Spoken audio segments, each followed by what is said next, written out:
जय हिंद दोस्तों, एक बार फिर से स्वागत है आपका फोटोन लर्निंग यूट्यूब चैनल पर। दोस्तों, आज की वीडियो आपके लिए काफी ज्यादा इंपॉर्टेंट होने वाली है। इस वीडियो के अंदर हम पिछले 5 सालों में एग्जाम्स के अंदर पूछे गए एंशियंट हिस्ट्री के टॉप 200 क्वेश्चन डिस्कस करने वाले हैं। ये सारे के सारे प्रीवियस ईयर क्वेश्चन हैं दोस्तों, जो पिछले 5 सालों में पूछे गए हैं। और इन क्वेश्चन की आने वाले जो आगे एग्जाम आने वाले हैं उनके अंदर भी आने की काफी सारी संभावनाएं हैं। काफी इंपॉर्टेंट क्वेश्चन है, बिल्कुल सिलेक्टेड क्वेश्चन ही हमने यहाँ पे उठाए हैं। तो चलिए दोस्तों, बिना किसी देरी के स्टार्ट करते हैं आज की क्लास। एक रिवीजन क्लास होने वाली है दोस्तों। इससे पहले हमने एंशियंट हिस्ट्री और मेडिवल हिस्ट्री कंप्लीट करवा दी है। आप हमारी प्लेलिस्ट के अंदर जाके चेक कर सकते हो, और कोई भी पीडीएफ आपको चाहिए आप हमारे टेलीग्राम पे जाके वहां से डाउनलोड कर सकते हो, कोई भी पीडीएफ आपको चाहिए तो। ठीक है दोस्तों, बिना किसी देरी के स्टार्ट करते हैं आज की क्लास।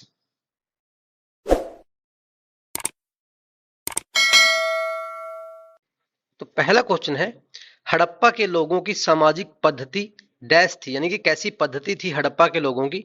ऑप्शंस पढ़िए, वीडियो को पॉज करके क्वेश्चन का आंसर देने की कोशिश कीजिए। अगर जो क्वेश्चन आपको आता है तो स्किप करके आप आगे बढ़ सकते हो। तो हड़प्पा के लोगों की सामाजिक पद्धति कैसी थी? ये ऑप्शन है उचित समतावादी, दास श्रमिक आधारित, वर्ण आधारित या जाति आधारित। तो राइट आंसर होगा दोस्तों ऑप्शन नंबर ए, उचित समतावादी वहां के लोगों की सामाजिक पद्धति थी हड़प्पा के लोगों की। नेक्स्ट क्वेश्चन है, हड़प्पा कालीन स्थल रोपड़ जो है, जो पंजाब के अंदर पड़ता है, वो किस नदी के किनारे स्थित था? तो काफी इजी क्वेश्चन है। जो रोपड़ है वो सतलुज नदी के किनारे स्थित था। काफी बार पूछा गया क्वेश्चन है दोस्तों। अगला क्वेश्चन देखते हैं, हड़प्पा वासी लाजवर्द एक भवन निर्माण की सामग्री होती थी। लाजवर्द एक पत्थर होता था, तो इसका आयात ये कहां से करते थे हड़प्पा वासी? तो राइट आंसर होगा हिंद कुश क्षेत्र के बदख्शां से ये इसका आयात करते थे। हिंदकुश क्षेत्र में इसकी खान होती थी दोस्तों। जो ये लाजवर्द है, एक नीले रंग का पत्थर होता था, और अपनी सुंदरता के कारण ये प्राचीन समय में काफी ज्यादा प्रसिद्ध होता था लाजवर्द। अगला क्वेश्चन है, आर्य शब्द का शाब्दिक अर्थ क्या है? ये भी काफी इजी क्वेश्चन है। आर्य शब्द का अर्थ क्या होता है? इसका अर्थ होता है श्रेष्ठ या कुलीन। नेक्स्ट है, अस्तोमा सदगम्य। ये जो वाक्य है, वाक्यांश है, ये कहां से लिया गया है? अस्तोमा सदगम्य ये लिया गया है ऋग्वेद से। ऋग्वेद के अंदर एक उपनिषद है जिसका नाम है बृहद आरण्यक उपनिषद। बृहद आरण्यक उपनिषद से लिया गया है अस्तोमा सदगम्य तमसोमा ज्योतिर्गम्य। नेक्स्ट क्वेश्चन है, अध्यात्म ज्ञान के विषय में नचिकेता और यम का संवाद किस उपनिषद से प्राप्त होता है? नचिकेता और यम का संवाद ये किस उपनिषद से प्राप्त होता है? तो ये हमें प्राप्त होता है कठोपनिषद से। कठोपनिषद से। नेक्स्ट है, ऋग्वेद में कुल कितने मंडल हैं? तो ये सभी को पता ही होगा कि ऋग्वेद के अंदर टोटल 10 मंडल दिए गए हैं। काफी बार पूछा गया क्वेश्चन है दोस्तों ये भी। नेक्स्ट है, किस रचना में नारी को सुरा और पासा के साथ 3 प्रमुख बुराइयों में शामिल किया गया है?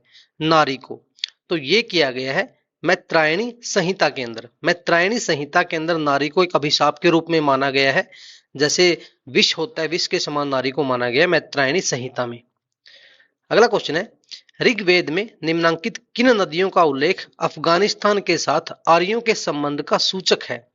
तो अफगानिस्तान के साथ आर्यों के संबंध का सूचक कौन सी नदियों के उल्लेख से मिलता है? तो ये नदियां हैं कुभा या कुंभा भी इसको बोलते हैं, और क्रम, ये नदियां हैं। अफगानिस्तान के अंदर है दोस्तों काबुल नदी जो है, उसी को कुंभा बोलते हैं। तो इन नदियों के उल्लेख से हमें ये पता चलता है, मतलब अफगानिस्तान का और आर्यों के बीच संबंध का हमें पता लगता है इन दो नदियों से। नेक्स्ट है, प्राचीन भारत में पहला विदेशी आक्रमण किनके द्वारा किया गया था? वेरी इंपॉर्टेंट क्वेश्चन है। तो किसके द्वारा किया गया था सबसे प्राचीन विदेशी आक्रमण? तो ये किया गया था ईरानियों के द्वारा। अगला क्वेश्चन है, निम्न राजाओं पर विचार कीजिए। कौन कौन से राजा यहाँ पे दे रखे हैं? अजातशत्रु, बिंदुसार और प्रसेनजीत। अब पूछा गया है कि इनमें से कौन से बुद्ध के समकालीन थे। Very important question. अब देखिए ध्यान से कि कौन कौन से राजा बुद्ध के समकालीन थे।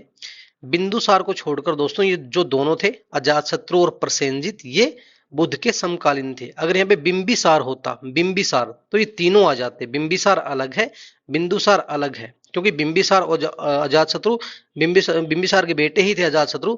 तो ये दोनों तो बिंबिसार और अजातशत्रु थे उसके बुद्ध के समकालीन, और प्रसेनजीत भी थे, बच्चे बिंदुसार नहीं थे। तो कौन सा आएगा? 1 और 3, यानी कि ऑप्शन नंबर सी हमारा राइट हो जाएगा यहाँ पे। नेक्स्ट है, विश्व का पहला गणतंत्र वैशाली में किसके द्वारा स्थापित किया गया था? तो पहला गणतंत्र जो था वैशाली में ये लिच्छवियों के द्वारा स्थापित किया गया था, पहला गणतंत्र विश्व का। किस भाषा का ज्यादा प्रयोग बौद्धवाद के प्रचार के लिए किया गया है? तो बौद्धवाद के प्रचार के लिए सबसे ज्यादा किस भाषा का प्रयोग किया गया है? पाली भाषा का दोस्तों प्रयोग किया गया है। नेक्स्ट है जियो और जीने दो, ये किसने कहा था? ये भी काफी इंपॉर्टेंट है। ये वाक्य थे महावीर स्वामी जी के, जियो और जीने दो। अगला क्वेश्चन है, हेलियोडोरस का वेशनगर अभिलेख संदर्भित है, तो किससे संदर्भित है? ऑप्शन देखिए, संकर्षण तथा वासुदेव से, संकर्षण तथा प्रद्युमन से, संकर्षण, प्रपन तथा वासुदेव से, या फिर केवल वासुदेव से। तो राइट आंसर होगा इसका केवल वासुदेव से ये संदर्भित है, हेलियोडोरस का वेशनगर अभिलेख। अब ये हेलियोडोरस कौन थे? एक यूनान शासक होते थे एंटियालकिड्स, जिनके बारे में हमने पढ़ा था, एंटियालकिड्स, ये उनके राजदूत थे। कौन? हेलियोडोरस। तो ये केवल वासुदेव से संदर्भित है वेशनगर अभिलेख इनका। नेक्स्ट है, महावीर की मृत्यु के बाद जैन संघ का अगला अध्यक्ष कौन हुआ? तो महावीर जब मतलब उनकी मृत्यु हो गई थी तो उनके बाद जैन धर्म को आगे किसने बढ़ाया था? तो ये थे सुधर्मन। सुधर्मन, या कहीं भी आपको सुधर्मा भी लिखा मिल सकता है, सुधर्मन ने ही जैन धर्म को आगे बढ़ाया था महावीर की मृत्यु होने के बाद। अगला क्वेश्चन है, भारत से उत्तर की ओर के देशों में बौद्ध धर्म का जिस संप्रदाय का प्रचलन हुआ उसका नाम क्या था? दो ही मेन वहां पे संप्रदाय थे, हीनयान और महायान। तो जो उत्तर की तरफ था, उत्तर की तरफ यानी कि भूटान तिब्बत वाले एरिया में जो भारत से ऊपर आते हैं, चीन भी आ जाता है उसके अंदर, जापान भी आ जाता है, और वहां पे मंगोलिया वगैरह। तो यहाँ पे कौन से संप्रदाय का प्रचलन हुआ था? यहाँ पे महायान का प्रचलन हुआ था उत्तर की तरफ, और दक्षिण की तरफ दोस्तों नीचे की तरफ हुआ था हीनयान का। नेक्स्ट है, अशोक ने अपने सभी अभिलेखों में एक रूपता से किस प्राकृतिक का प्रयोग किया है?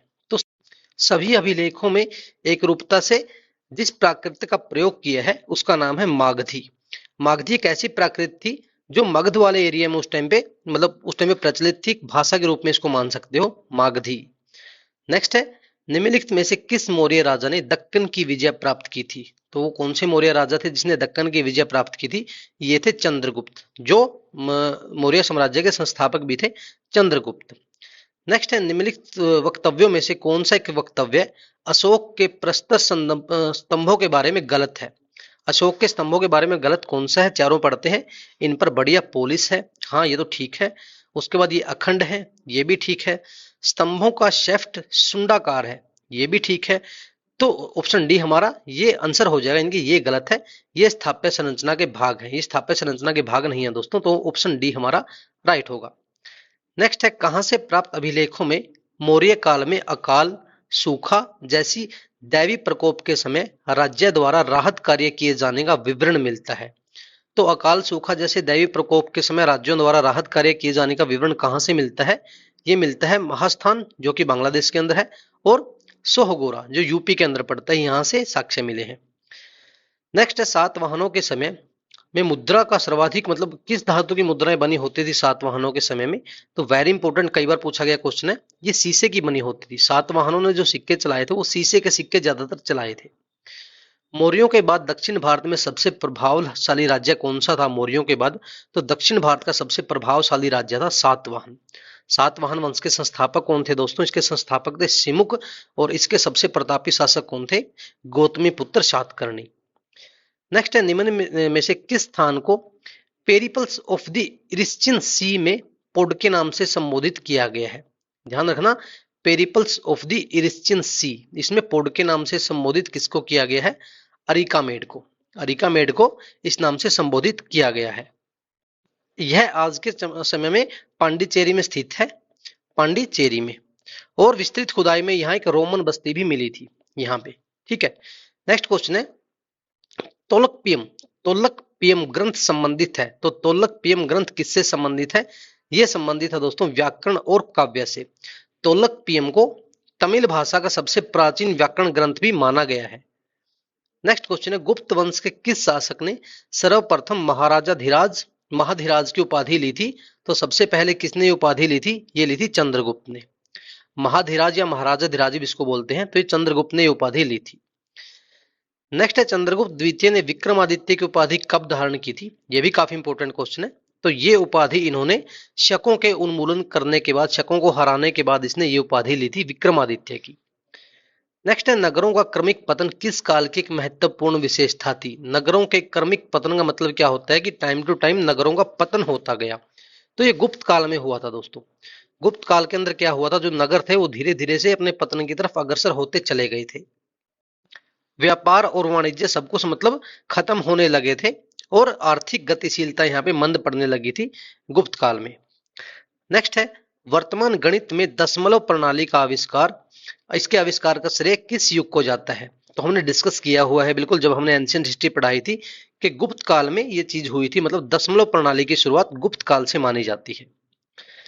नेक्स्ट है प्राचीन भारत में गुप्त काल से संबंधित गुफा चित्रांकन के केवल 2 उदाहरण उपलब्ध हैं। इनमें से एक अजंता की गुफाओं में किया गया चित्रांकन है। गुप्त काल के चित्रांकन का दूसरा अवशिष्ट उदाहरण किस स्थान पर उपलब्ध है। एक तो इन्होंने बता दिया कि कहाँ पे अजंता की गुफाओं में, दूसरा हमसे पूछा है। तो राइट ऑप्शन होगा इसका दोस्तों बाघ गुफाएं। बाघ गुफाएं भी कहाँ पे उपस्थित है, ये भी हमारी मध्य प्रदेश के अंदर उपस्थित है बाघ गुफाएं। नेक्स्ट है चालुक्य शासक पुलकेशिन द्वितीय ने किस नदी के किनारे हर्षवर्धन को परास्त किया था। तो हर्षवर्धन को किस नदी के किनारे परास्त किया था इन्होंने, तो ये नर्मदा नदी के किनारे इनका युद्ध हुआ था। 617 ईस्वी के आसपास की बात है ये। तो इस समय इन दोनों का युद्ध हुआ था और इसमें हर्षवर्धन की हार हुई थी। नेक्स्ट है हर्षवर्धन के भारतीय मिशन के जवाब में चीनी सम्राट तुईसुंग ने 3 चीनी मिशन हर्षवर्धन के दरबार में भेजे, जिनमें से एक मिशन हर्षवर्धन के मरणोपरांत पहुंचा, एक मतलब हर्षवर्धन की मृत्यु के बाद पहुंचा था। तो अंतिम मिशन में शामिल उस चीनी राजदूत का नाम क्या है जिसने हर्ष की मृत्यु के तुरंत बाद घटनाक्रम घटित हुआ उसका विस्तार से वर्णन किया है। सिंपली यहाँ पे पूछा क्या गया है कि वो कौन से शख्स थे जो मतलब इनकी मृत्यु के बाद वहां पे आए थे, उनकी मृत्यु के बाद, हर्ष की मृत्यु के बाद जो वहां पे घटनाएं घटी थी उनका वर्णन इन्होंने किया है। तो उनका क्या नाम था, उनका नाम था वांग वेंत से। ऑप्शन नंबर ए वांग वेंत से उस शख्स का नाम था जो 7वीं शताब्दी के अंदर भारत के अंदर आए थे। नेक्स्ट है किस पुस्तक का 15 भारतीय और 40 विदेशी भाषाओं में अनुवाद किया जा चुका है, वेरी इंपॉर्टेंट। तो ये पुस्तक है दोस्तों पंचतंत्र, जिसके लेखक है विष्णु शर्मा। इसका 15 भारतीय और 40 विदेशी भाषाओं के अंदर अनुवाद किया जा चुका है। आगे देखिए एक सूची दी गई है आपको, हमें मिलानी है। सूची 1 में ए पे क्या दे रखा है रामेश्वरम, बी पे दे रखा है द्वारका, और सी पे दे रखा है सारनाथ, डी पे दे रखा है महाकालेश्वर। और सूची 4 में पूछा गया कि ये स्थान कहाँ पे शामिल है। तो हमें पता है रामेश्वरम कहाँ पे है, तमिलनाडु के अंदर है। यानी कि ए का हमारा क्या आएगा, 2 आएगा। तो ए का 2 कौन कौन से ऑप्शन में है, पहले और दूसरे दोनों ऑप्शन में है। नेक्स्ट देख सकते हैं द्वारका कहाँ पे है, द्वारका गुजरात के अंदर है, यानी कि बी का 3। तो ए का 2 और बी का 3 एक ही ऑप्शन के अंदर है, पहले ऑप्शन के अंदर। द्वारका कहाँ पे, गुजरात के अंदर है। उसको सारनाथ हमें पता है यूपी के अंदर पड़ता है। और महाकालेश्वर ये दोस्तों मध्य प्रदेश के अंदर है, जो कि भगवान शिव का एक ज्योतिर्लिंग भी है। नेक्स्ट क्वेश्चन है प्राचीन भारत में योद्धे कौन थे, योद्धे। तो योद्धे कौन थे दोस्तों, ये एक गणतांत्रिक जनजाति थी जो कि सिंधु और झेलम जो नदी थी इनके बीच का जो क्षेत्र था, सिंधु और झेलम के बीच का, यहाँ पे इनका एक गणराज्य होता था योद्धे लोगों का। नेक्स्ट क्वेश्चन है हड़प्पा सभ्यता के बारे में कौन सी उक्ति सही है। तो चारों पढ़ते हैं फिर बताएंगे कौन सी सही है। उन्हें अश्वमेघ की जानकारी थी, नहीं ऐसा नहीं था। गाय उनके लिए पवित्र थी, ये भी गलत है। उन्होंने पशुपति का सम्मान करना आरंभ किया था, ये ठीक है। पशुपति की वहां से मूर्ति भी प्राप्त हुई है और वहां से साक्ष्य भी मिले हैं कि लोग पशुपति की पूजा करते थे। अगला क्वेश्चन है मांडा किस नदी के किनारे स्थित है, ये भी काफी इंपॉर्टेंट है। मांडा जो दोस्तों जगह है वो चिनाब नदी के किनारे स्थित है, सबसे उत्तरी स्थल है ये सिंधु घाटी सभ्यता का, मांडा जो कि चिनाब नदी के किनारे स्थित है। नेक्स्ट है हड़प्पा वासी किन किन धातुओं का आयात करते थे। तो यहाँ पे दिया गया है चांदी, टीन और सोना। तो जो हड़प्पा वासी थे ये तीनों धातुओं का क्या करते थे, आयात करते थे, चांदी का, टीन का और सोना का। नेक्स्ट है उत्तर वैदिक संस्कृति का काल किसे माना जाता है, वेरी इंपॉर्टेंट। तो उत्तर वैदिक संस्कृति का काल किसे माना जाता है, ये माना जाता है दोस्तों 1000 ईस्वी पूर्व से लेके 600 ईस्वी पूर्व तक। 1500 से लेके 1000 तक तो माना जाता है हमारा ऋग्वैदिक काल, और 1000 ईस्वी पूर्व से 600 ईस्वी पूर्व ये मानते हैं उत्तर वैदिक काल को। नेक्स्ट है सुलभ सूत्र, ये किस विषय से संबंधित पुस्तक है, सुलभ सूत्र, वेरी इंपॉर्टेंट, कई बार पूछा गया है। तो सुलभ सूत्र जो है दोस्तों ये ज्यामिति से संबंधित, ज्योमेट्री से संबंधित ये पुस्तक है। अगला क्वेश्चन है उपनिषद काल के राजा अश्वपति ये शासक थे, ये कहाँ के शासक थे, जो राजा अश्वपति थे ये केकय के शासक थे। काफी ज्ञानी शासक थे दोस्तों, ये बिल्कुल ब्रह्म ज्ञानी थे ये अपने टाइम पे। केकई के शासक थे। अगला क्वेश्चन है आर्य शब्द इंगित करता है, तो ये हमने पहले भी डिस्कस किया। आर्य शब्द का मतलब क्या होता है? श्रेष्ठ वंश को, ये श्रेष्ठ वंश या कुलीन वंश को इंगित करता है। ऋग्वैदिक काल के उस सबसे प्रधान देवता की पहचान करें जिसकी स्तुति में 250 सूक्तों की रचना की गई थी। ये हमने डिस्कस किया हुआ है। कौन से सबसे प्रधान देवता थे ऋग्वैदिक काल के? ये थे इंद्र देवता, जिनका स्तुति में 250 सूक्तों की रचना की गई है। नेक्स्ट है निम्नलिखित में से कौन सी एक ऋग्वैदिक आर्यों की लाक्षणिक विशेषता नहीं है? तो नहीं बताना है दोस्तों, ऋग्वैदिक आर्यों की लाक्षणिक विशेषता कौन सी नहीं थी। ये अश्वों, रथों और कांसे के उपयोग से परिचित थे। हाँ, ये तो ठीक है। वे लोहे के उपयोग से परिचित थे। ये दोस्तों गलत है, क्योंकि लोहे का जो उपयोग हुआ था वो ऋग्वैदिक काल के बाद, यानी कि उत्तर वैदिक काल के अंदर लोग लोहे से परिचित हुए थे। तो राइट ऑप्शन हमारा होगा ऑप्शन नंबर बी। नेक्स्ट है ग्रीक या यूनानी लेखकों द्वारा किसे अग्रमीज या जेंडरमीज कहा गया है? अग्रमीज या जेंडरमीज, तो ये किसको कहा गया है? ये कहा गया है दोस्तों घनानंद को। घनानंद कौन थे? ये अंतिम शासक थे नंद वंश के, जिनको मतलब चंद्रगुप्त मौर्य और चाणक्य ने मिलकर हराया था। भारत में सिक्कों या मुद्रा का प्रचलन कब हुआ था? अशोक के शासनकाल में, कनिष्क के शासनकाल में, 600 ईस्वी पूर्व या 300 ईस्वी पूर्व? तो ये हुआ था 600 ईस्वी पूर्व में सिक्कों का प्रचलन। मगध के किस प्रारंभिक शासक ने राज्यारोहण के लिए अपने पिता की हत्या की एवं इसी कारणवश अपने पुत्र द्वारा मारा गया था? तो ये सभी को पता है, अजात शत्रु थे। इन्होंने अपने पिता बिंबिसार की हत्या की थी मतलब, और फिर आगे चल के उदायन, जो अजात शत्रु के पुत्र थे, उदायन ने इनको मार डाला था, अजात शत्रु को। तो अजात शत्रु राइट आंसर होगा। नेक्स्ट है प्राचीनतम विश्वविद्यालय कौन सा था? ये काफी इजी क्वेश्चन है। नालंदा विश्वविद्यालय जो बिहार के अंदर था, तो ये सबसे प्राचीनतम विश्वविद्यालय माना जाता है। जैन धर्म का आधारभूत बिंदु क्या है? जैन धर्म और बौद्ध धर्म का भी दोस्तों आधारभूत बिंदु अहिंसा ही है, अहिंसा। निम्नलिखित में से बुद्ध के जीवन काल में ही संघ प्रमुख होना चाहता था। संघ का प्रमुख कौन होना चाहता था, यानी कि बुद्ध के जीते जी कौन ये संघ का प्रमुख होना चाहता था? तो ये थे देवदत्त। ये बुद्ध के शिष्यों में से मतलब सबसे अच्छे शिष्यों में से माने जाते थे। लेकिन अपने अंतिम दिनों में क्या हुआ, फिर इन्होंने बुद्ध को मारने की भी प्लानिंग की थी अजातशत्रु के साथ। तो ये प्रमुख होना चाहते थे संघ के। कौन थे? देवदत्त। नेक्स्ट है महावीर ने जैन संघ की स्थापना कहाँ की थी? तो जैन संघ की स्थापना जो थी वो इन्होंने पावा के अंदर की गई थी, पावापुरी भी इसको बोलते हैं। जैन ग्रंथ है जिसका नाम है कल्पसूत्र। उसके अंदर ये बताया गया कि इन्होंने यहाँ पे एक वर्ष बिताया था और यहाँ पे उन्होंने पहला प्रवचन अपना दिया था महावीर जैन ने। कहाँ पे? पावा के अंदर। नेक्स्ट है भारत से दक्षिण की ओर के देशों में बौद्ध धर्म का कौन सा संप्रदाय प्रचलित था? ये हमने पहले भी डिस्कस किया।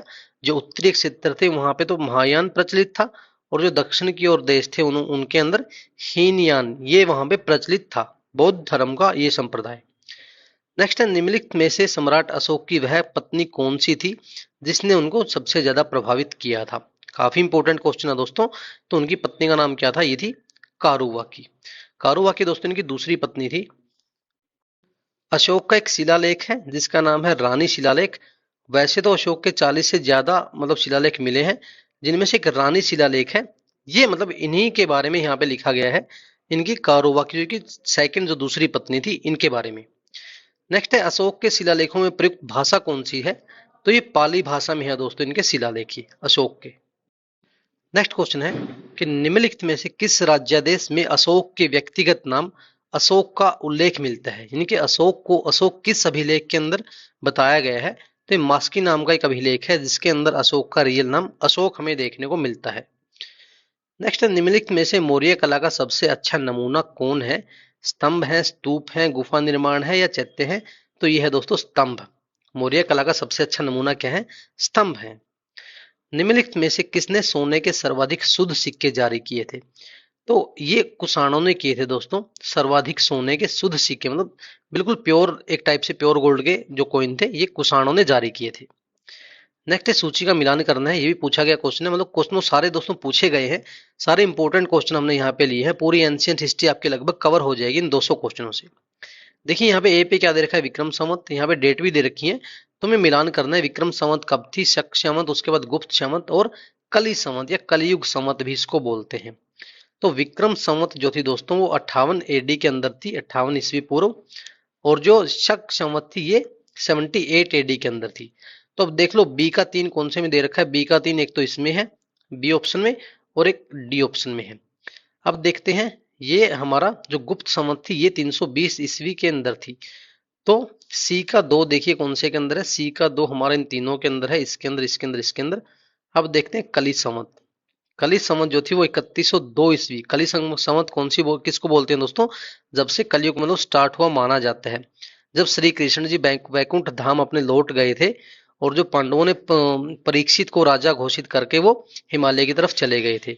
तो अब देखिए, जो 4 का 1 कौन से के अंदर दे रखा है, इसके अंदर, तो हमारा डी ऑप्शन राइट हो जाएगा। यहाँ से सभी हमने यहाँ पे डिस्कस कर ली है। नेक्स्ट है, सर्वप्रथम रोम के साथ किन लोगों का व्यापार प्रारंभ हुआ था।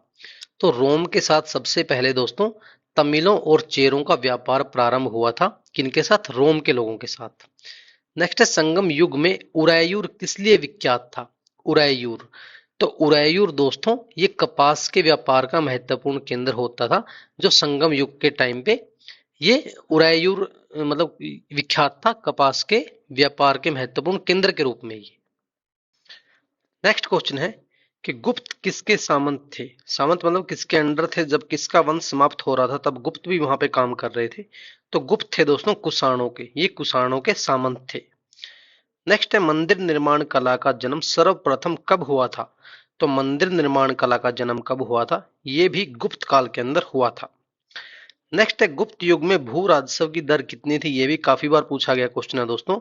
तो ये दर कितनी थी, ये थी उपज का छठा भाग, यानी कि 1/6। राजा जो सेवाएं करता था, प्रजा की सेवा करता था, तो उसके बदले उपज का छठा भाग राजा कर लगा सकते हो इसको, या भू राजस्व के रूप में वो वसूलता था। नेक्स्ट है, कालिदास की किस कृति की गिनती विश्व की 100 प्रसिद्ध साहित्यिक कृतियों में होती है। Very important. तो कालिदास जी की एक रचना है जिसका नाम है अभिज्ञानम शकुंतलम। ये विश्व की 100 प्रसिद्ध साहित्यिक कृतियों में से एक है। नेक्स्ट है, कुतुब मीनार के निकट स्थित लौह स्तंभ वैज्ञानिकों का ध्यान क्यों खींच रहा है। ऐसी क्या खास बात है उसके अंदर, जो लौह स्तंभ है कुतुब मीनार के पास, तो उसकी विशेषता ये है कि वो इतने मतलब हजारों सालों से वहां पे खड़ा है, लेकिन उसके अंदर अभी भी जंग का नामो निशान नहीं है। उसकी जंग रोधकता के कारण वैज्ञानिकों का ध्यान खींचता है। ऐसा माना जाता है कि 98% से ज्यादा उसके अंदर लोहा है, और इतना लोहा ये लगा सकते हो प्योर लोहे से वो बना हुआ है, फिर भी धूप या कोई बारिश उसके अंदर जंग नहीं लगता। नेक्स्ट है, बंगाल का कौन सा शासक हर्ष का समकालीन था। तो हर्ष के कौन से समकालीन थे जो शासक थे बंगाल के, ये थे शशांक। शशांक काफी प्रतापी और काफी महान राजा था बंगाल का, और इसने गौड़ वंश या गौड़ राज्य की इसने स्थापना की थी शशांक ने। नेक्स्ट है, 641 ईस्वी में किसने चीन के राजा ताइत्सुंग के पास एक राजदूत भेजा था। अब 606 के आसपास से या 640 तक की बात अगर चले तो यहाँ पे राजा होते थे राजा हर्षवर्धन। तो इन्होंने ही 641 ईस्वी में चीन के राजा ताई तसुंग के पास एक राजदूत भेजा था हर्षवर्धन ने।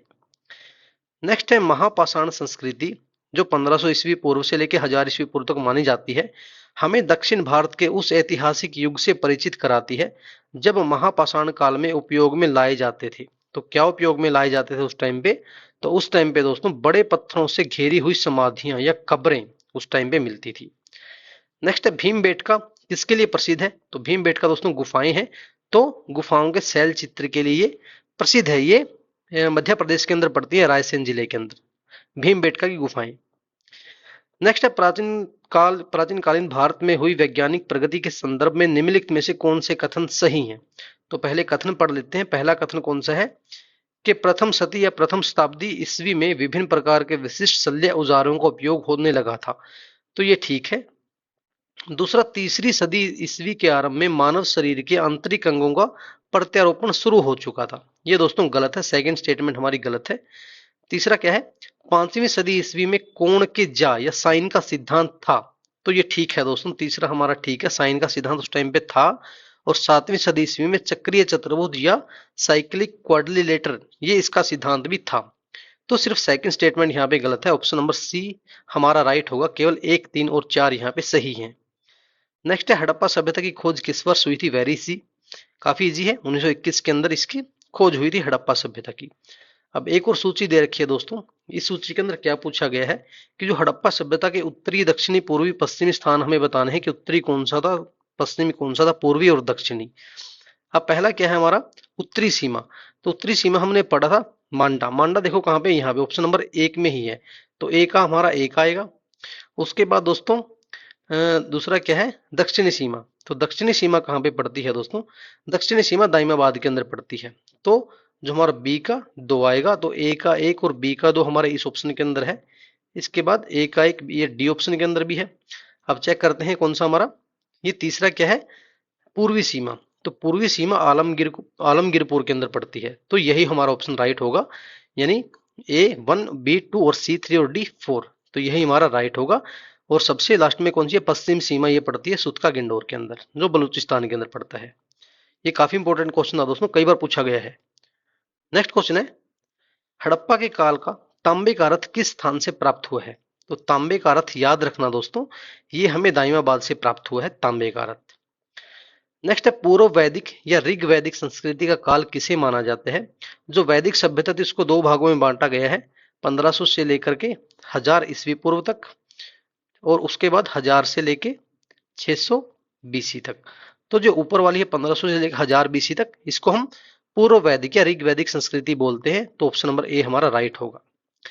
नेक्स्ट है, किस देवता के लिए ऋग्वेद में पुरंदर शब्द का प्रयोग किया गया है। तो पुरंदर शब्द का प्रयोग दोस्तों इंद्र के लिए यूज किया गया है। इंद्र को उस टाइम में युद्ध का देवता और वर्षा या बारिश का देवता भी इनको बोला गया था। नेक्स्ट है, आरंभिक वैदिक साहित्य में सर्वाधिक वर्णित नदी कौन सी है। तो वैदिक साहित्य के अंदर दोस्तों, यानी कि ऋग वैदिक टाइम पे सबसे वर्णित नदी कौन सी है, ये सिंधु नदी। इसका जिक्र काफी बार किया गया है सिंधु नदी का। किस वेद में जादुई माया और वशीकरण, मैजिकल चार्म्स एंड स्पेल्स का वर्णन किया गया है, जादुई माया और वशीकरण का। ये दोस्तों अथर्ववेद के अंदर किया गया है, जो सबसे मतलब नया वेद आप इसको बोलते हो, सबसे लास्ट में ये वेद हमारा बना था, लिखा गया था। नेक्स्ट है, वैदिक समाज की आधारभूत इकाई क्या थी। आधारभूत मतलब सबसे छोटी इकाई क्या थी, तो ये थी दोस्तों कुल। कुल मतलब उसको बोलते थे, एक छत के नीचे जो परिवार रहता था उसको कुल बोला जाता था। और कई कुलों से मिलकर फिर एक ग्राम बनता था, फिर कई ग्राम से मिलकर एक विष बनता था, और कई विष से मिलकर एक जन बनता था, और फिर कई जन जब मिल जाते थे तब जनपद और फिर महाजनपद बने थे। तो सबसे छोटी इकाई क्या थी, कुल थी, कुटुंब जिसको हम बोलते हैं। अवेस्ता और ऋग्वेद में समानता है। ऋग्वेद हमारा एक धार्मिक ग्रंथ है, तो अवेस्ता किस देश से संबंधित है। तो जैसे हमारे ऋग्वेद की इंपॉर्टेंस है, वैसे ही अवेस्ता दोस्तों कहाँ का है, ये ईरान से है। तो काफी समानताएं भी इनके अंदर देखी गई हैं, हमने डिटेल में डिस्कस किया है जब हमने आपको एंशिएंट हिस्ट्री पढ़ाई थी। नेक्स्ट क्वेश्चन है, नंद वंश का संस्थापक कौन था। वेरी जी, तो नंद वंश का संस्थापक कौन थे, ये थे महापद्मनंद। और नंद वंश के अंतिम सम्राट कौन थे, ये थे घनानंद, जिनको चंद्रगुप्त मौर्य ने हराया था। नेक्स्ट क्वेश्चन है, अब यहाँ पे भी दोस्तों अगले क्वेश्चन में हमने सूची को मतलब मिलान करना है इसका। सूची एक के अंदर क्या दिया गया है, पहले पे ए पे दिया गया आपको अष्टकुलक। अष्टकुलक किसे बोला जाता था। दूसरा, महामात्र किसे बोला जाता था, बलि साधक किसे बोला जाता था, और शोल्किक या शुल्काध्यक्ष किसे बोला जाता था। तो यहाँ पे ऑप्शन दिए हमारे परामर्शदायी संस्था, उच्च कोटि के अधिकारी, किसानों से कर वसूलने वाला अधिकारी, और शिल्पियों व व्यापारियों से शुल्क या चुंगी वसूलने वाला अधिकारी। तो जो हमारा अष्टकुलक है दोस्तों, ये किसको बोलते थे, परामर्शदायी संस्था होती थी, यानी ए का हमारा 1 आएगा। उसके बाद बी क्या है दोस्तों, बी है हमारा महामात्र। तो महामात्र होते थे, ये उच्च कोटि के अधिकारी होते थे, तो बी का हमारा 2 आ जाएगा। और सी का क्या आएगा दोस्तों, सी क्या दे रखा है, बलि साधक। बलि दोस्तों उस टाइम पे टैक्स होता था, कर होता था जो किसानों से लिया जाता था, तो किसानों से कर वसूलने वाला अधिकारी कौन था, बलि साधक। तो सी का 3 आ जाएगा और डी का 4, तो ऑप्शन नंबर ए हमारा राइट होगा। नेक्स्ट है, गौतम बुद्ध द्वारा अपने धर्म में दीक्षित किया जाने वाला अंतिम व्यक्ति कौन था। तो अंतिम व्यक्ति कौन था जिनको मतलब खुद गौतम बुद्ध ने शिक्षा दी थी, तो ये थे सुबुद्ध। सुबुद्ध थे दोस्तों, जिनको अंतिम रूप मतलब सबसे अंतिम व्यक्ति थे जिनको गौतम बुद्ध ने दीक्षित किया था। नेक्स्ट है, जैन परंपरा के अनुसार महावीर कौन से तीर्थंकर थे। वेरी इंपॉर्टेंट और काफी इजी क्वेश्चन है। तो जो महावीर स्वामी थे वो अंतिम और 24वें तीर्थंकर थे। टोटल 24 तीर्थंकर हुए हैं जैन धर्म में। नेक्स्ट है, बुद्ध की मृत्यु के बाद प्रथम बौद्ध संगीति की अध्यक्षता किसने की थी। याद रखना दोस्तों, अध्यक्ष पूछा है यहाँ पे, तो अध्यक्ष कौन थे, महाकश्यप थे। और ये किसके काल में हुई थी, अजात शत्रु उस टाइम पे शासक थे, अजात शत्रु ने करवाई थी, लेकिन अध्यक्ष थे महाकश्यप, ये बुद्ध के शिष्य होते थे। नेक्स्ट है ऋग्वेद में किन दो जैन तीर्थंकरों का उल्लेख मिलता है। तो ऋग्वेद में कौन से जैन तीर्थंकरों का उल्लेख मिलता है? ये मिलता है दोस्तों ऋषभ देव और अरिष्ट नेमी। ऋषभ देव जो थे वो पहले तीर्थंकर थे और अरिष्ट नेमी ये थे 22वें तीर्थंकर थे। तो इन दोनों का उल्लेख मिलता है ऋग्वेद के अंदर। नेक्स्ट है बौद्ध धर्म में भावी बोधिसत्व या भविष्य के बोधिसत्व किसे माना गया है। ये इसका मतलब क्या है कि भविष्य के अंदर एक व्यक्ति जो अवतार लेंगे वो किसको माना गया है? तो ये माना गया मैत्रेय को, कि मैत्रेय जो है वो कभी भविष्य में अवतार लेंगे और बोधिसत्व ग्रहण करेंगे और एक नए धर्म जैसे बुद्ध धर्म था ऐसे लोगों को शिक्षा देंगे वो। नेक्स्ट है वह कौन शासक कौन था जिसने राज सिंहासन पर बैठने के लिए अपने बड़े भाई सुसीम की हत्या कर दी थी। तो सुसीम की हत्या किसने की थी दोस्तों? सभी को पता होगा, ये अशोक ने की थी। अशोक ने अपने सारे सौतेले भाइयों को मार दिया था। ऐसा माना जाता है कि 99 भाइयों की उसने हत्या कर दी थी राज सिंहासन के लिए। नेक्स्ट है वह स्त्रोत जिसमें पाटलिपुत्र के प्रशासन का वर्णन उपलब्ध है वह कौन सा है। तो पाटलिपुत्र के प्रशासन का वर्णन दोस्तों इंडिका में हमें मिलता है जो कि मेगास्थनीज के द्वारा लिखी गई थी। याद रखना, मेगास्थनीज के द्वारा। अशोक के जो शिलालेख या रॉक एडिक्ट संगम राज्य के बारे में हमें बताते हैं वो कौन कौन से हैं। तो संगम राज्य के बारे में दोस्तों दूसरा और 13वां अभिलेख हमें बताता है किसके बारे में? संगम राज्य के बारे में। संगम राज्य के अंदर क्या थे हमने पढ़ा था? चोल, उसके बाद चेर और पांड्या। इनके बारे में जानकारी मिलती है दूसरे और 13वें अभिलेख से। नेक्स्ट क्वेश्चन है कि मौर्य काल में सीता से तात्पर्य क्या है। काफी बार पूछा गया क्वेश्चन है दोस्तों। तो सीता का मतलब होता था राजकीय भूमि से प्राप्त हुई आय। ठीक है, तो सीता इसको बोलते थे, राजकीय भूमि से जो राज्य को आय प्राप्त होती थी उसको सीता बोलते थे। किस संग्रहालय में कुषाण कालीन मूर्तियों का संग्रह ज्यादा मात्रा में है। तो ये दोस्तों मथुरा संग्रहालय में कुषाण कालीन मूर्तियां हमें ज्यादा देखने को मिलती हैं।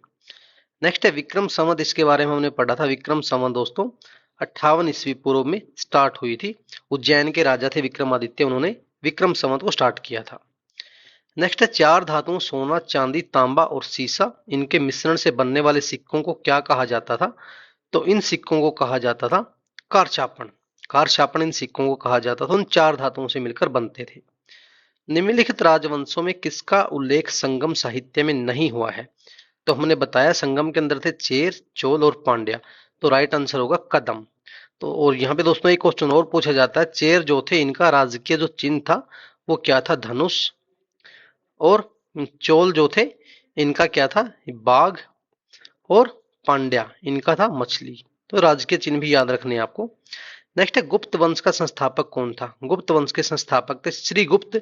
240 ईस्वी से लेकर 280 ईस्वी तक ये रहे थे। 240 ईस्वी में गुप्त वंश की स्थापना हुई थी। नेक्स्ट है श्रीलंका के राजा मेघवर्मन ने किस स्थान पर भगवान बुद्ध का मंदिर बनवाने के लिए समुद्रगुप्त से अनुमति मांगी थी। तो कौन सी वो जगह थी जहां पर मंदिर बनवाना चाहते थे भगवान बुद्ध का। तो ये बोध गया के अंदर इन्होंने मंदिर बनवाने के लिए अनुमति मांगी थी। नेक्स्ट है नालंदा विश्वविद्यालय की स्थापना का युग है। कौन से युग में बनी थी? सभी को पता है ये गुप्त काल के अंदर बनी थी। कुमार गुप्त ने इसको बनवाया था नालंदा विश्वविद्यालय को। चंद्रगुप्त द्वितीय के काल में विद्या, कला और साहित्य का महान केंद्र कौन सा था। तो चंद्रगुप्त द्वितीय या फिर विक्रमादित्य भी इनको बोलते थे। इनके काल में विद्या, कला और साहित्य का महान केंद्र था उज्जैन। 100वां क्वेश्चन है दोस्तों, गुप्त राजा जिसने विक्रमादित्य की पदवी धारण की थी ये कौन थे। काफी इंपॉर्टेंट है। तो विक्रमादित्य की पदवी चंद्रगुप्त द्वितीय ने धारण की थी। अगर वीडियो अच्छी लग रही है तो प्लीज दोस्तों चैनल को सब्सक्राइब जरूर कीजिए। काफी मेहनत लगती है ऐसा कंटेंट बनाने में। नेक्स्ट है गुप्त वंश के ह्रास के पश्चात उत्तर भारत में बड़े भाग का पुनर्गठन किसने किया था। यानी गुप्त वंश का जब पतन हो गया था उसके बाद किसको श्रेय जाता है उत्तर भारत में बड़े भाग के पुनर्गठन का। तो ये जाता है राजा हर्षवर्धन को, जिन्होंने 606 ईस्वी से लेकर के 647 ईस्वी तक शासन किया था। लगभग 41 वर्ष इन्होंने शासन किया था। नेक्स्ट है हर्षवर्धन ने अपनी पुत्री का विवाह वल्लमी नरेश से किया था, जो कि उसकी एक बड़ी कूटनीतिक उपलब्धि थी। ये हमने डिटेल में डिस्कस किया है दोस्तों। कौन से वो राजा थे? ध्रुवसेन द्वितीय। इन्होंने इनकी पुत्री का विवाह इनके साथ किया था। नेक्स्ट है शून्य की खोज किसने की। देखिए दोस्तों इसका आंसर जो है वो एग्जाम के हिसाब से हम देखें तो ये आएगा इनमें से कोई भी नहीं। वैसे माना जाता है कि भारत के अंदर 5वीं शताब्दी में आर्यभट्ट ने जीरो की खोज की थी, लेकिन वहीं अमेरिकी नागरिक मानते हैं कि जीरो की खोज कंबोडिया में हुई है। तो इसको लेकर के काफी मतभेद हैं, काफी मतलब इश्यू कुछ है ऐसे। तो इसका आंसर यही माना गया है एग्जाम में, इनमें से कोई भी नहीं। नेक्स्ट है ताम्रपाषाण काल, जिसको चैल्कोलिथिक एज बोलते हैं। तो इसमें महाराष्ट्र के लोग मृतकों को जो घर के फर्श के नीचे किस तरह से दफनाते थे। दिशा पूछा गया है दोस्तों, पूछा गया क्वेश्चन है, ये भी 2-3 बार पूछा गया क्वेश्चन है। तो कैसे दफनाते थे वो, तो उत्तर से दक्षिण की ओर वो अपने फर्श के नीचे दफनाते थे। नेक्स्ट है मानव द्वारा सर्वप्रथम प्रयुक्त धातु कौन सी थी। वेरी इजी, तो कौन सी धातु थी, तांबा सबसे पहले यूज में आई थी। नेक्स्ट है निम्न में से कौन से लक्षण सभ्यता के लोगों, यहाँ पे आ गया दोस्तों सिंधु सभ्यता या हड़प्पा सभ्यता के लोगों का सही चित्रण करता है। 3 स्टेटमेंट दी गई हैं, देखते हैं। पहला क्या है कि उनके विशाल महल और मंदिर होते थे, ये गलत है दोस्तों, मंदिरों का और महलों का कोई साक्ष्य नहीं मिला है। दूसरा, वे देवियों और देवताओं दोनों की पूजा करते थे, हाँ दूसरा ठीक है। तीसरा, वे युद्ध में घोड़ों द्वारा खींचे जाने वाले रथों का प्रयोग करते थे, यह भी दोस्तों कहीं पे नहीं देखने को मिले रथों के साक्ष्य। तो हमारा ऑप्शन नंबर ए यानी कि दूसरी स्टेटमेंट सही होगी केवल। नेक्स्ट है सिंधु सभ्यता के बारे में कौन सा कथन असत्य है, कौन सा कथन गलत है दोस्तों। तो नगरों में नालियों का सुदृढ़ व्यवस्था थी, ठीक है। व्यापार वाणिज्य, ये भी ठीक है, अच्छा उन्नत दशा में था। मातृ देवी की उपासना भी होती थी। लोग लोहे से परिचित थे, ये दोस्तों गलत है, तो हमारा राइट ऑप्शन हो जाएगा ऑप्शन नंबर डी। कपास का उत्पादन सर्वप्रथम सिंधु क्षेत्र में हुआ, जिसे ग्रीक या यूनान के लोग किस नाम से पुकारते थे। तो किस नाम से पुकारा था दोस्तों, इसको सिंडन के नाम से पुकारा था। सिंधु सिंधु घाटी सभ्यता के लोगों को श्रेय जाता है कपास उत्पादन का, तो इसको सिंडन बोलते थे यूनान के लोग। नेक्स्ट है सिंधु सभ्यता निम्नलिखित में से किस युग में पड़ता है। तो सिंधु सभ्यता जो थी दोस्तों, इसको हम क्या बोलते हैं, प्रोटो हिस्टोरिकल पीरियड इसको बोलते हैं, आद्य ऐतिहासिक काल। इसके अंदर दोस्तों जो चीजें थी उनके लिखित साक्ष्य मिले जरूर है, लेकिन उनको अभी तक पढ़ा नहीं गया है। वैदिक धर्म का मुख्य लक्षण इनमें से किसकी उपासना है। वैदिक धर्म का मुख्य लक्षण दोस्तों इनमें से है प्रकृति की उपासना। नेक्स्ट क्वेश्चन है, यहाँ पे भी आपको क्या करना है, सूची को मिलाना है। यहाँ पे पूछा क्या गया है, ऋग्वेद, यजुर्वेद, सामवेद और अथर्ववेद। तो बताना है, हमें पता है सामवेद में क्या होता है, जैसे सामवेद कहाँ पे, सी पे है, तो सी का आएगा दोस्तों संगीत में स्त्रोत, यानी सी का 1 आएगा। तो ऑप्शन नंबर 1 ए हो सकता है, ऑप्शन नंबर डी हो सकता है। अब देख लेते हैं कर्म कांड, ये तीसरा देख लेते हैं तंत्र मंत्र और वशीकरण। तो तंत्र मंत्र और वशीकरण किसके अंदर आते थे दोस्तों, देखिए बी में क्या दे रखा है यहाँ पे, बी है हमारा यजुर्वेद। क्या यजुर्वेद के अंदर आते थे, चेक। तो हमने अभी थोड़ी देर पहले ही ये पढ़ा था कि जो तंत्र मंत्र और वशीकरण है दोस्तों, ये अथर्ववेद के अंदर आते हैं। तो अथर्ववेद हमारा डी पे है, तो डी का आएगा हमारा 3। तो डी का 3 कहाँ पे, पहले ऑप्शन के अंदर, तो राइट ऑप्शन होगा हमारा ऑप्शन नंबर ए। नेक्स्ट है ऋग्वेद के किन 6 मंडलों को वंश मंडल या गोत्र मंडल कहा जाता है। तो कौन से वो 2 मंडल है जिनको क्या बोलते हैं, वंश मंडल या गोत्र मंडल। यह है दोस्तों दूसरे और 7वें मंडल को, ऑप्शन नंबर ए हमारा राइट होगा। दूसरे और 7वें मंडल को वंश मंडल या गोत्र मंडल कहते हैं। नेक्स्ट क्वेश्चन है, ऋग्वेद में सबसे पवित्र नदी किसे माना गया है। तो सरस्वती नदी को सबसे पवित्र नदी माना गया है। नेक्स्ट है गायत्री मंत्र की रचना किसने की थी। ये दोस्तों विश्वामित्र जी ने की थी, ऋषि विश्वामित्र ने, महर्षि विश्वामित्र। नेक्स्ट है उज्जैन का प्राचीन नाम क्या था। तो उज्जैन का प्राचीन नाम था अवंतिका। नेक्स्ट है वज्जी संघ के विरुद्ध मगध राज्य के किस शासक ने पहली बार रथ मूसल, यानी कि एक ऐसा रथ जिसमें गदा जैसा हथियार जुड़ा था, और महाशिला कंटक यानी कि पत्थर फेंकने वाला एक युद्ध यंत्र, तो इन हथियारों का प्रयोग किसने किया था, ये हमने बिल्कुल डिटेल में पढ़ाया है आपको। ये अजात शत्रु ने दोस्तों यूज किए थे ऐसे 2 हथियार। नेक्स्ट है गृहपति का अर्थ क्या होता है। गृहपति का अर्थ होता है दोस्तों धनिक किसान। नेक्स्ट है महावीर की माता कौन थी। तो महावीर की माता थी दोस्तों त्रिशला। नेक्स्ट है नागार्जुन कौन थे। नागार्जुन कौन थे, क्या एक ग्रीक राजा थे, वैष्णव संत थे, जैन मठवासी थे, या फिर बौद्ध दार्शनिक थे। तो नागार्जुन जो थे दोस्तों वो एक बौद्ध दार्शनिक थे। नेक्स्ट है निम्नलिखित में से कौन सा स्थल पार्श्वनाथ से संबंध होने के कारण जैन सिद्ध क्षेत्र माना जाता है। तो पार्श्वनाथ से कौन सा क्षेत्र संबंध था दोस्तों, ये था सम्मेद शिखर, याद रखना सम्मेद शिखर। नेक्स्ट है निम्न में से कौन सा एक त्रिपिटक का अंग नहीं है। त्रिपिटक, तो सुत्त पिटक हमने पढ़ा है, विनय पिटक हमने पढ़ा है, अभिधम पिटक हमने पढ़ा है, तो जातक पिटक यहाँ राइट आंसर होगा। ये जातक पिटक दोस्तों त्रिपिटक का अंग नहीं है। नेक्स्ट है कौन सी बौद्ध रचना गीता के समान पवित्र मानी जाती है। तो धम्म पद एक बौद्ध रचना है जिसको गीता के समान पवित्र माना जाता है। नेक्स्ट है, निम्नलिखित में से किसकी तुलना मैकियाली के प्रिंस से की जाती है? तो ये है दोस्तों कौटिल्य की जो अर्थशास्त्र बुक है, इसकी तुलना किससे की जाती है? मैकियाली के प्रिंस से की जाती है।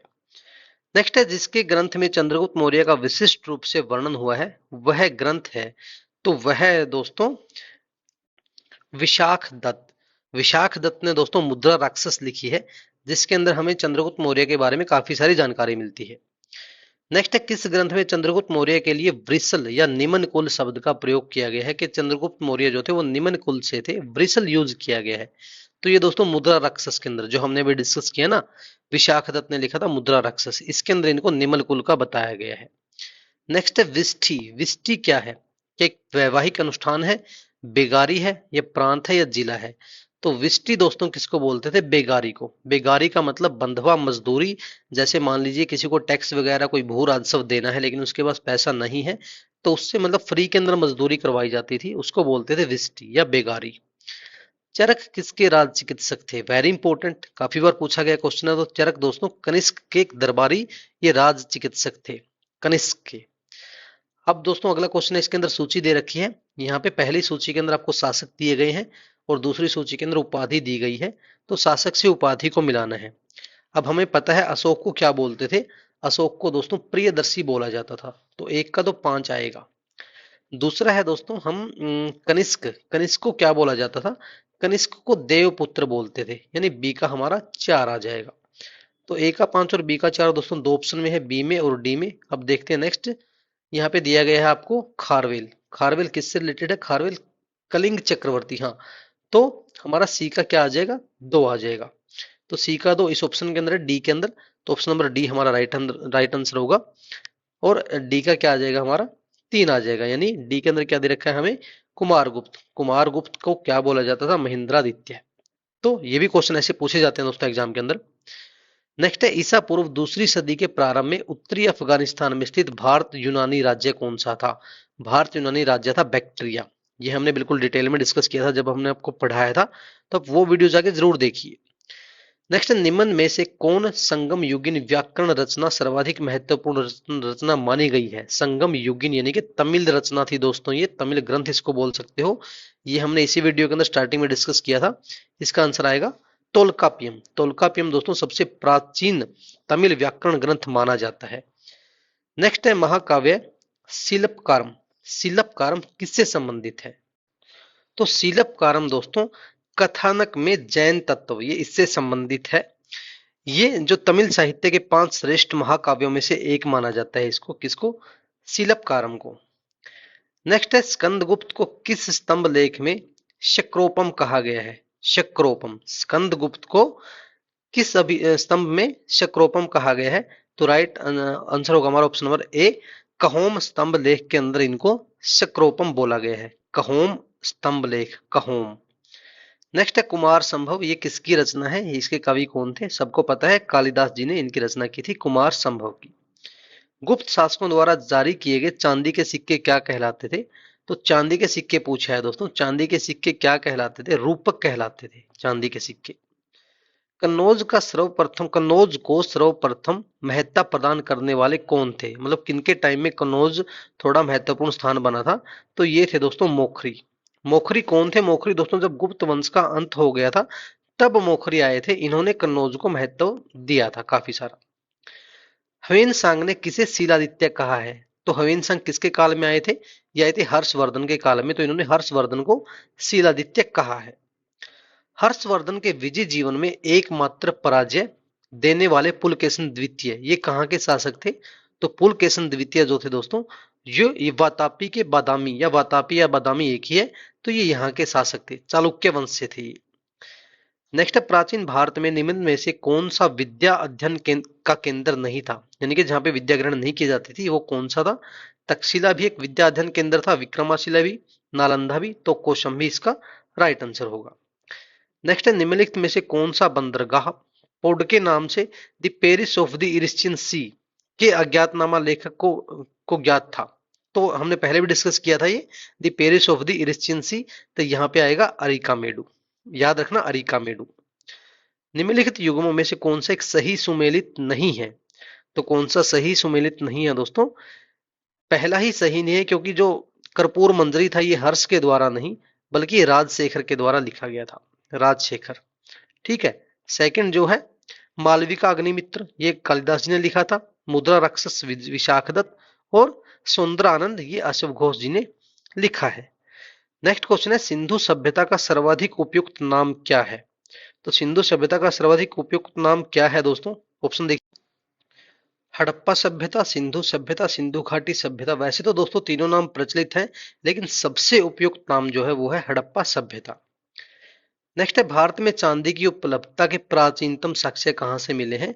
तो चांदी की उपलब्धता के प्राचीनतम साक्ष्य हमें हड़प्पा संस्कृति से मिले हैं। नेक्स्ट है निम्नलिखित में से किस हड़प्पा कालीन स्थल से युगल समाधान का साक्ष्य मिला है? युगल समाधान यानी कि जोड़ों के अंदर लोगों को दफनाया जाता था, तो उनका साक्ष्य कहाँ से मिला है हमें? ये हमें मिला है लोथल से। और क्या मिला है लोथल से दोस्तों? एक बंदरगाह, और युगल समाधान हमने पढ़ ही लिया।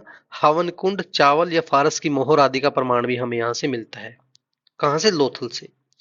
नेक्स्ट है सिंधु घाटी या हड़प्पा के लिए मोसोपोटामिया रिंकार्दोन में निम्नलिखित में से किस शब्द का प्रयोग किया गया है? तो मोसोपोटामिया के लिए दोस्तों मेलुहा शब्द का प्रयोग यहाँ पे किया गया है। मेलुहा लूसेंट से लिया गया क्वेश्चन है दोस्तों, काफी बार पूछा भी गया है। अगला क्वेश्चन है पुराणों की संख्या कितनी है? पुराणों की संख्या है दोस्तों 18। उपनिषद जो पुस्तकें वो किसके ऊपर बेस है दोस्तों? जो उपनिषद है वो फिलोसफी या दर्शन इसको बोलते हैं, दर्शन पर है ये पुस्तकें उपनिषद। उपनिषद दोस्तों काफी मतलब इंपॉर्टेंस रखते हैं हमारे हिंदू धर्म के अंदर। ये हर एक उपनिषद किसी ना किसी वेद से जुड़ा हुआ है। वैसे तो इनकी संख्या 200 के आसपास है, लेकिन मुख्य उपनिषद जो है वो 13 ही है। ठीक है। नेक्स्ट है आगे एक सूची दे रखी है आपको, तो पहली सूची के अंदर उपवेद दिए गए हैं और दूसरी सूची के अंदर संबंधित वेद दिए गए हैं। देख कौन सा उपवेद किस वेद से संबंधित है? तो इसका तो हमें पता ही है, आयुर्वेद जो है वो ऋग्वेद से संबंधित है, यानी ए का हमारा एक आएगा। दूसरा है दोस्तों धनुर्वेद। धनुर्वेद दोस्तों संबंधित है आपका यजुर्वेद से। धनुर्वेद और यजुर्वेद संबंधित है, यानी बी का हमारा 2 आएगा। उसके बाद सी का दोस्तों क्या आएगा? गंधर्व वेद। गंधर्व वेद सामवेद से है, तो सी का 3, यानी कि ऑप्शन नंबर ए हमारा राइट होगा। ए का 1, बी 2, सी 3, डी का 4। अर्थशास्त्र या शिल्प वेद किससे रिलेटेड है? अथर्व वेद से। नेक्स्ट है सबसे प्राचीनतम पुराण कौन सा है? तो सबसे प्राचीनतम पुराण है मत्स्य पुराण। अगला है मनुस्मृति, जो मुख्यतः वो संबंधित है, वो किससे संबंधित है दोस्तों? मनुस्मृति ये है समाज व्यवस्था से। सामाजिक व्यवस्था के बारे में मनुस्मृति ने मतलब मनु जो ऋषि थे उन्होंने ही कुछ कानून वगैरह बनाए थे, समाज की किस तरीके से चलेगा। वर्ण व्यवस्था भी आपको यहाँ पे देखने को मिलेगी, जैसे होते हैं ना ब्राह्मण, शूद्र, वैश्य, क्षत्रिय, ये भी इसी के अंदर आते हैं। नेक्स्ट है पाली ग्रंथों में गांव के मुखिया को क्या कहा गया है? तो पाली ग्रंथों में गांव के मुखिया को बोला गया है भोजक या फिर ग्राम भोजक। नेक्स्ट क्वेश्चन है मगध के राजा अजात शत्रु का किस गणराज्य के साथ युद्ध रहा? तो अजात शत्रु का युद्ध दोस्तों वज्जी के साथ रहा, वज्जी वैशाली। नेक्स्ट है महाजनपद काल में श्रेणियों के संचालक को क्या कहा जाता था? श्रेणियों के संचालक को बोला जाता था श्रेष्ठिन। ग्राम भोजक के बारे में हमने पढ़ा ही था, तो श्रेष्ठिन होता है दोस्तों श्रेणियों के संचालक। नेक्स्ट है महावीर का जन्म किस क्षत्रिय गोत्र में हुआ था? यह भी क्वेश्चन काफी इंपॉर्टेंट है, काफी बार पूछा भी गया है। तो महावीर का जन्म जो हुआ था वो जांत्रिक क्षत्रिय गोत्र में हुआ था, जांत्रिक में। दिलवाड़ा के जैन मंदिरों का निर्माण किसने करवाया था? ये दोस्तों चालुक्यों और सोलंकियों ने करवाया था दिलवाड़ा के जैन मंदिरों का निर्माण। निम्नलिखित कथनों पर विचार करें एवं चैत्य व विहार में क्या अंतर है ये चुने। विहार का मतलब क्या होता है दोस्तों? विहार का मतलब होता है निवास स्थान। तो विहार का मतलब पूजा स्थल तो होता नहीं, ये तो गलत है। विहार का मतलब निवास स्थान होता है, ये ठीक है। बी ऑप्शन हमारा आएगा। चैत्य होता है पूजा स्थल और विहार होता है निवास स्थल। नेक्स्ट है जैन धर्म श्वेतांबर एवं दिगंबर संप्रदायों में कब विभाजित हुआ था? तो ये हुआ था दोस्तों चंद्रगुप्त मौर्य के समय में। नेक्स्ट है महाविभास शास्त्र के रचयिता कौन है? महाविभास शास्त्र के रचयिता कौन है इनमें से? तो ये है वसुमित्र। वसुमित्र दोस्तों एक बौद्ध दार्शनिक होते थे, कवि भी थे, लेखक भी थे। तो ये महाविभास शास्त्र के रचयिता थे। नेक्स्ट है चाणक्य का अन्य नाम क्या है? ये भी क्वेश्चन काफी बार पूछा गया है। विष्णुगुप्त और कौटिल्य इनके 2 नाम और हैं। मेगास्थनीज की पुस्तक का नाम क्या है? मेगास्थनीज की पुस्तक दोस्तों इंडिका है। इसने चंद्रगुप्त मौर्य के बारे में लिखा हुआ है, और जो पाटलिपुत्र की जो सामाजिक जो उस टाइम पे दशा होती थी उसको भी इन्होंने यहाँ पे बताया गया है। अशोक के अधिकांश अभिलेख किस भाषा व लिपि में लिखे गए हैं? तो लिपि तो दोस्तों ब्राह्मी थी ही, और भाषा इसकी कौन सी थी? प्राकृत। प्राकृत भाषा और ब्राह्मी लिपि के अंदर ज्यादातर अभिलेख अशोक के देखने को मिलते हैं। नेक्स्ट है, निम्नलिखित में से कौन अवरोही क्रम में जिला स्तर के अधिकारियों का नाम बताता है? तो जिला स्तर के अधिकारी हैं अवरोही क्रम में लिखने, यानी कि सबसे पहले सबसे बड़ा अधिकारी। तो सबसे बड़ा अधिकारी होता है दोस्तों प्रादेशिक। प्रादेशिक सबसे बड़ा, उसके बाद राजुक आता था। राजुक जो भूमि की पैमाइश वगैरह के लिए होता था, और फिर आता था युक्तक, ये जिला का एक छोटा अधिकारी होता था। प्रादेशिक सबसे बड़ा अधिकारी था। तो ऑप्शन नंबर ए हमारा राइट होगा। पुरुषपुर निम्नलिखित में से किसका दूसरा नाम है? तो पुरुषपुर दोस्तों पेशावर का दूसरा नाम है। मौर्य साम्राज्य के ध्वंस के पश्चात कई आक्रमणों की श्रृंखला रही। भारत पर सबसे पहले आक्रमण निम्नलिखित में से किसने किया था? तो ये किया था ग्रीक वासियों या बैक्ट्रियन। ये हमने बिल्कुल डिटेल में डिस्कस किया हुआ है। बैक्ट्रियन, ग्रीक, यूनानी भी इनको बोलते थे। तो ये सबसे पहले आक्रमणकारी थे।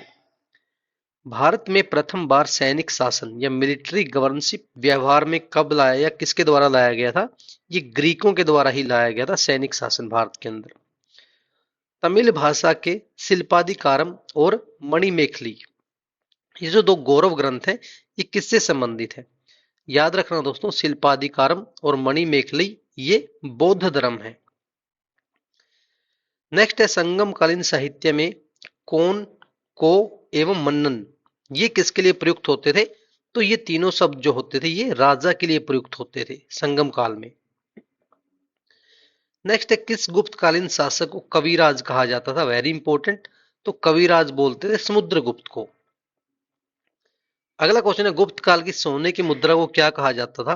तो सोने की मुद्रा को दोस्तों दिनार बोलते थे। हमने पढ़ा था चांदी की मुद्रा को रूपक बोला जाता था, ऐसी सोने की मुद्रा को दिनार बोलते थे।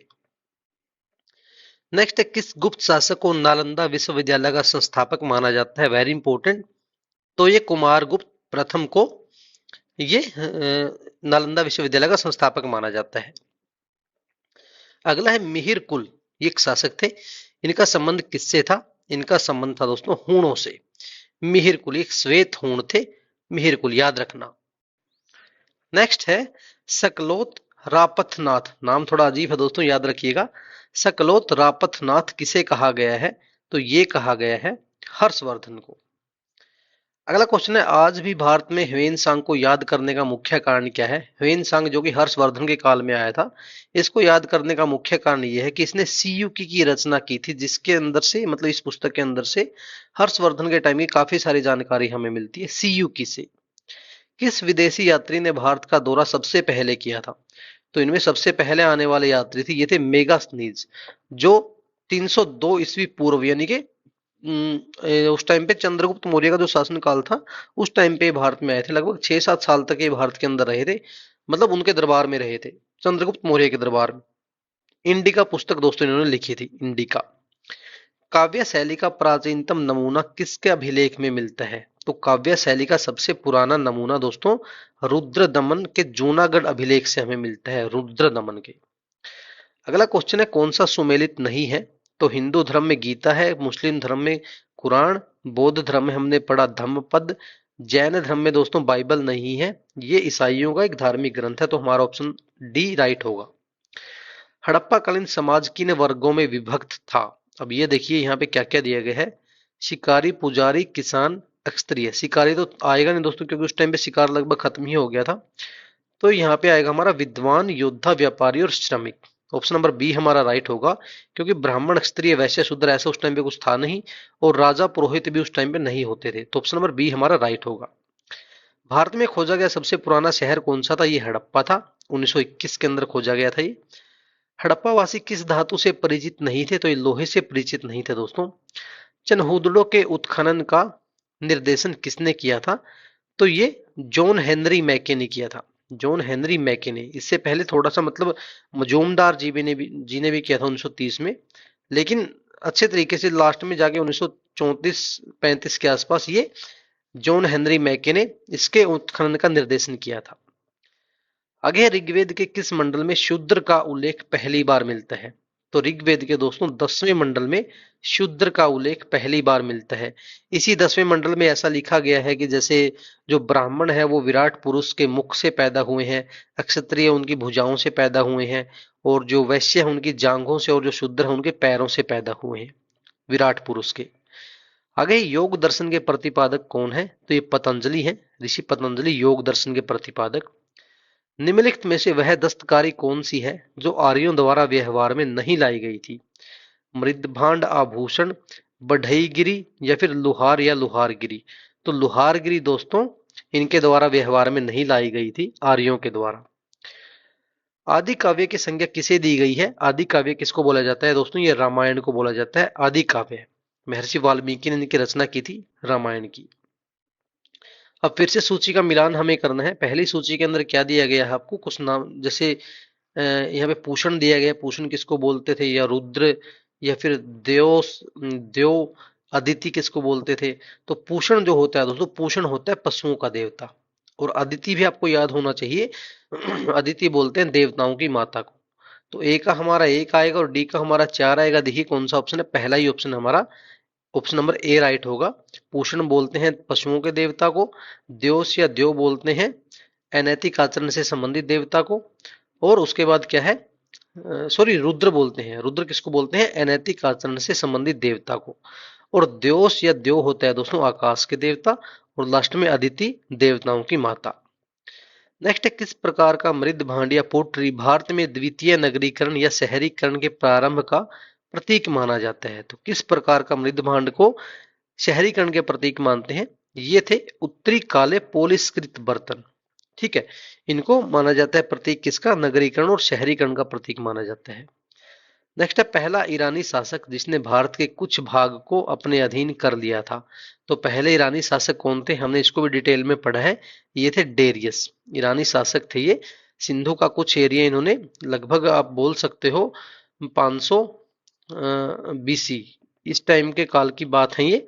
इस टाइम पे इन्होंने कुछ हिस्सा जीत लिया था, काफी उपजाऊ हिस्सा होता था वो जमीन का। ठीक है, तो डेरियस, आगे को अगला क्वेश्चन है, डेरियस या दार्यबाहु, इसने 516 बीसी, हाँ 516 बीसी का वो टाइम था, इसमें सिंध के तटवर्ती भूभाग को जीतकर उसे ईरान का 20वां प्रांत बनाया। तो उससे कितना राजस्व इसको प्राप्त होता था? तो इससे दोस्तों इनको 360 टैलेंट, ये उस टाइम में माप की कोई इकाई होती थी, 360 टैलेंट इसको प्राप्त होता था वहां से राजस्व के रूप में। नेक्स्ट है, सांची क्यों विख्यात है? तो सांची दोस्तों आपको पता ही है, अशोक के सॉरी ये सबसे बड़ा बौद्ध स्तूप यहाँ पे है। बौद्ध स्तूप, सांची का स्तूप जिसको बोलते हैं, ये इसके लिए यहाँ पे विख्यात है सांची।